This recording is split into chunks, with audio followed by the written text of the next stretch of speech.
ఇవి చూసారా? ఇవి కాళ్ళు అన్నమాట. మేకవి, పొట్టేలువి కాళ్ళు ఉంటాయి కదా! అలా కాళ్ళు అన్నమాట. గార కాళ్ళు అంటారు కదా! అవి. వీటిని క్లీన్ చేశాను. క్లీన్ చేస్తే ఇంత డస్ట్ అయితే వచ్చింది. ఎందుకొచ్చింది అంటారేమో! నేను ఇలా ఇలా పట్టుకొని ఇలా గీకాననమాట. అంత గీకితే ఇలా మనకి వస్తూనే ఉంది చూసారా? ఇలా చాలా డస్ట్ వచ్చింది. ఒక్కసారైతే కడిగి పెట్టాను. మళ్ళీ వీటిని 2, 3 సార్లు క్లీన్ చేసుకొని పొయ్యి మీద పెట్టి ఒక 15 విజిల్స్ అయితే సిమ్‌లో పెట్టేసేయండి.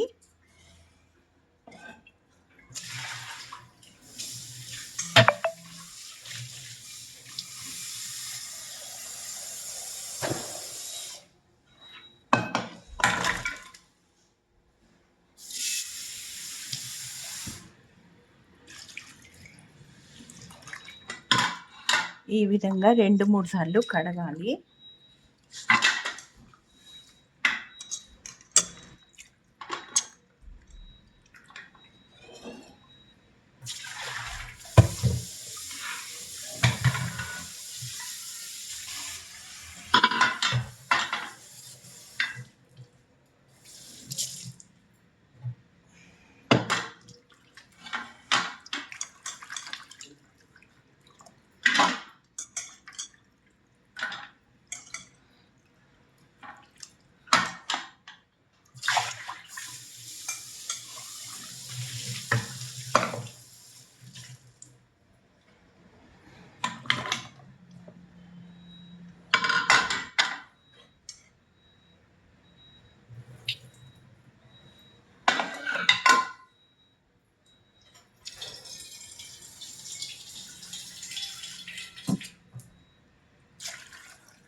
ఒక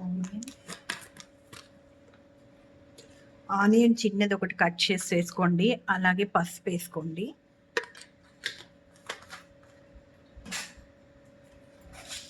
ఇప్పుడు ఉప్పు వేసుకోవాలి.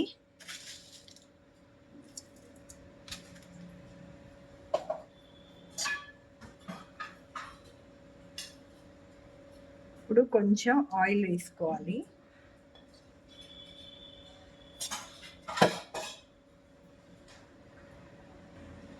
ఇప్పుడు ఇలా అన్నీ వేసుకున్నాం కదా!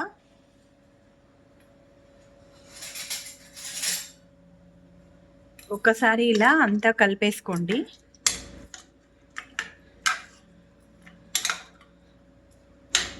ఇప్పుడు వీటిని ఎన్ని విజిల్స్ పెట్టాలి? 15 విజిల్స్ సిమ్‌లో పెట్టాలి. అప్పుడే మనకి ఈ కాళ్ళల్లో ఉండే బంక్ అంతా వస్తది.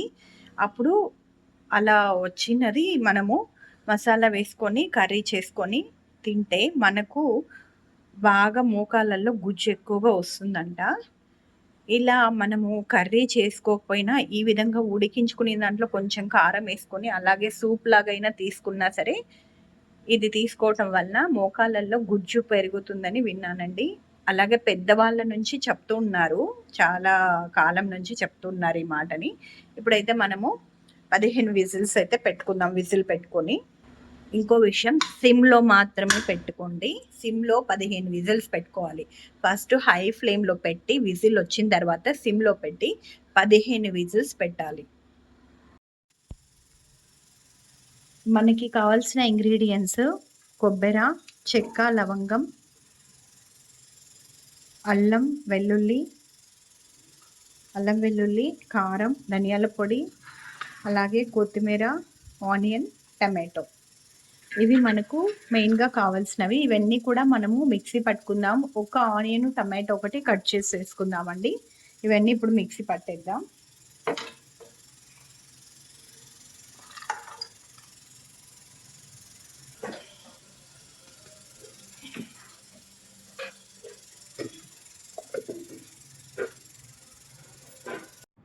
ఇప్పుడు ఇక్కడ నేను కొంచెం స్కిప్ చేశాను. బాండిల్ పెట్టేసుకొని అందులో ఆయిల్ వేసుకొని ఆనియన్ని బాగా ఫ్రై చేసుకోవాలి.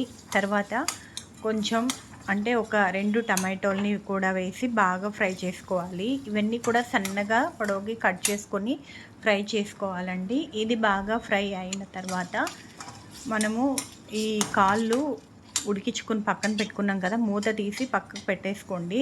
అలాగే మనము మసాలా వేసుకున్నాం కదా, ఆ మసాలా అంతా బాగా మెత్తగా మిక్సీ పట్టేసుకొని దానినైతే మనము ఇక్కడ వేసుకోవాలి. ఇది వేగిపోయింది కదా, ఇప్పుడు ఈ మసాలా అంతా కూడా వేసేద్దామండి. మసాలా ఎంత మెత్తగా ఉంటే మనకి ఈ సూప్ అనేది అంత టేస్టీగా అంత బాగా ఉంటుంది తినటానికి. ఇది చపాతీలోకి కానీ, పూరీలోకి కానీ, దోశలోకి కానీ చాలా బాగుంటుందండి. నేనైతే దీనికి కాంబినేషన్గా ఇవాళ సాయంత్రము పూరి అయితే చేస్తాను. ఇది నేను మధ్యాహ్నం కర్రీ చేసి పెడుతున్నాను. ఇది చాలా టైం అయితే తీసుకుంటుంది కదా, అందుకని నేను మధ్యాహ్నానికి ఇది పూర్తి చేసి పెట్టేస్తున్నాను. సాయంత్రం అయితే వేడివేడిగా పూరి చేసి సర్వ్ చేసుకుంటానండి. ఇప్పుడు ఈ మసాలా అంతా కూడా బాగా ఆయిల్ అనేది పైకి తెల్లేంత వరకు కూడా మనం దీనిని బాగా ఫ్రై చేసుకోవాలి. ఆ విధంగా ఫ్రై చేసుకుంటే మనకి గారకాళ్ళ స్మెల్ కూడా రాదండి. మామూలుగా గారకాళ్ళు నేను మొదట తినేదాన్ని కాదు, ఆ స్మెల్లే నాకు పడేది కాదు. తర్వాత నేను ప్రెగ్నెంట్గా ఉన్నప్పుడు మా అత్తయ్య గారు నాకు అది తింటే మంచిది అని చెప్పి చేసి పెట్టేవాళ్ళు. అప్పుడు నాకు అలవాటయ్యింది ఇది. సో అప్పటి నుంచి నేనైతే వీటిని తింటున్నాను. కాకపోతే ఇది బాగా ఫ్రై చేసుకోవాలి ఈ మసాలా, అప్పుడే మనకి టేస్ట్ బాగుంటుంది.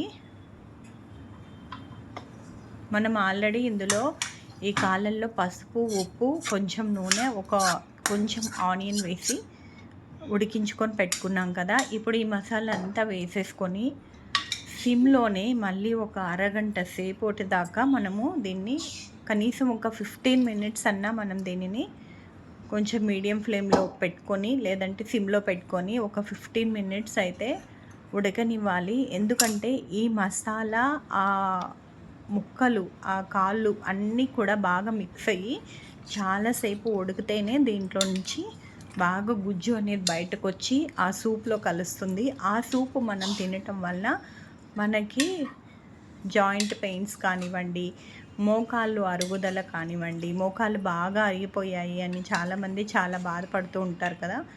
ఈ విధంగా సూప్ అయితే వారానికి ఒక్కసారి చేసుకొని తిన్నట్లయితే వాళ్ళకి మోకాళ్ళల్లో కొంచెం గుజ్జు పెడుతుందంట. మరీ ఎక్కువ పెడుతుంది వాళ్ళు పరిగెట్టేస్తారని కాదండి, కొంచెం గుజ్జు పెట్టి కొంచెం వాళ్ళకి పెయిన్ నుంచి రిలాక్సేషన్ అనేది ఉంటుందంట. అందుకోసమని ఈ విధంగా అయితే చేసుకొని తింటారు చాలామంది. మేము కూడా అప్పుడప్పుడు తింటూ ఉంటాము. కాకపోతే ఇప్పుడు ప్రస్తుతం అయితే గ్యాస్ దొరకట్లేదు కదండి, సిలిండర్స్ అయితే దొరకట్లేదు. చూసుకొని వాడుకోండి. కొంచెం ఉప్పు తక్కువ అనిపించింది, అందుకని కొంచెం వేసాను. చూడండి, ఈ విధంగా తయారు చేసుకొని పెట్టుకొని మనం ఎప్పుడు కావాలంటే అప్పుడు కొంచెం వేడి చేసుకొని చపాతీలోకి వేసుకొని, పూరీలోకి వేసుకొని కానీ, దోశలోకి కానీ, ఇడ్లీలోకి కూడా చాలా బాగుంటుందండి. నచ్చితే లైక్ చేయండి, షేర్ చేయండి, కామెంట్ చేయండి. Thank you.